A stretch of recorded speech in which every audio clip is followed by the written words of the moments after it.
Alright guys, we're back. Took me a bit. Had to make a pot of coffee and deal with some pork and beef that come off the smoker yesterday. And of course, my sidekick here is always looking for a free handout or two.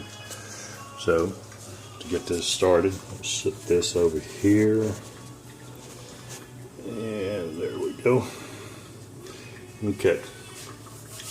We left off, we decided we needed a bigger bowl.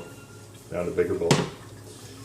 I've also set up the water, and we have the pre-mixed or pre-measured amount of real games. All we do here is we introduce the protein powder to our mixture. Now at this point, I will get as much of the protein mixed in to the chocolate mixture as we can, because I want to get a real good feel for the consistency as this stuff comes up, because you don't add a whole lot of water. And what we're shooting here for is something with a little bit heavier a texture than what you would typically see in a brownie batter. So we'll kiss it with a little bit of water, and we will bring that in as best as we can, bringing out all of the lumps. And what you wind up here with is I typically eat this stuff right out of the bowl. If I'm at work, I'm throwing it together, don't have a freezer or refrigerator to put it in. I'm running and gunning. I make this stuff and eat it just about as fast as I can get it made up. But it is awful good once you place it in a freezer and let it stand for an hour or so, because then you can cut it in little serving squares and act all civilized with it. Believe me, when I'm eating it out of a bowl,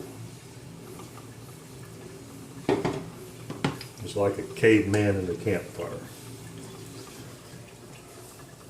I think that will probably be about as much water as we'll want for this batch. We'll know here in a second as it comes up.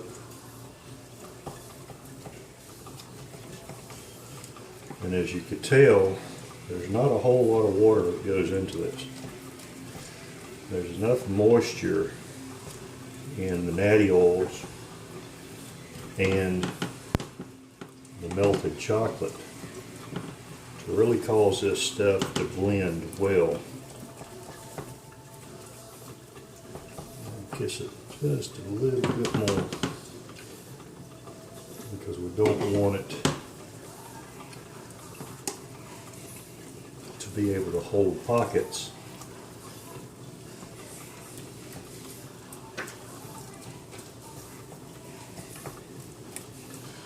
Or these guys coming over here this afternoon, they thought my magic trick was smoked pork. Wait till they get their choppers around this. And basically, what you now have is a batch of sludge. As you can see, we can make a formed cake out of it. And there you go, ready for the freezer.